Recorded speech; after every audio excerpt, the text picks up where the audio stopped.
All right, we've been talking a lot about the market in general, changes that are happening with inventory and stuff like that, but we haven't really talked about one of the big pitfalls that will show up for sellers.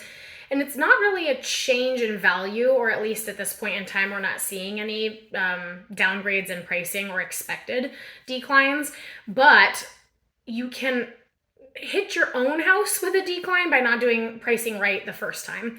So here's what I mean. When we price a property, whether we're representing the buyer or the seller, we use an absorption-based pricing index to understand what houses have sold for, what they will likely sell for in the future, what the absorption rate of the market is, all kinds of stuff. So in an appreciating market, a drastic appreciating market like the one we're leaving, it's not uncommon for an average house to really be priced more in alignment with high-end houses because that's the direction of the market, and then to still see properties sell above that because of the absorption rate, right? Things moving very quickly. So you can make a lot of pricing errors because the market corrects itself. Now, in a normal, balanced, less hot market, those errors in pricing can be critical to the overall value your house gets. Let me give an example. Let's say you price your house here, but it's really worth here.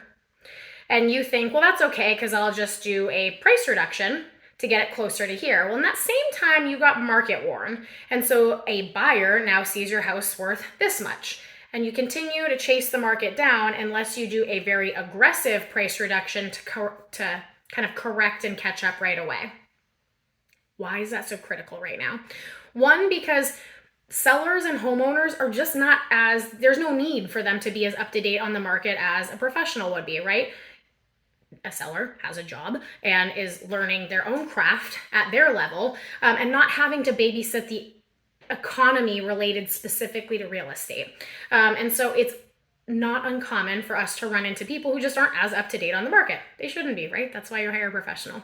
On the flip side, it's also not uncommon with agents, and I don't mean this disparagingly. What I mean is if you're only selling a handful of houses a year, it's just something to be aware of. So if you're a seller who's considering selling, just make sure you're working with someone who's a true economist in the real estate market. And if you're curious on the value of your house, go ahead and click the link below.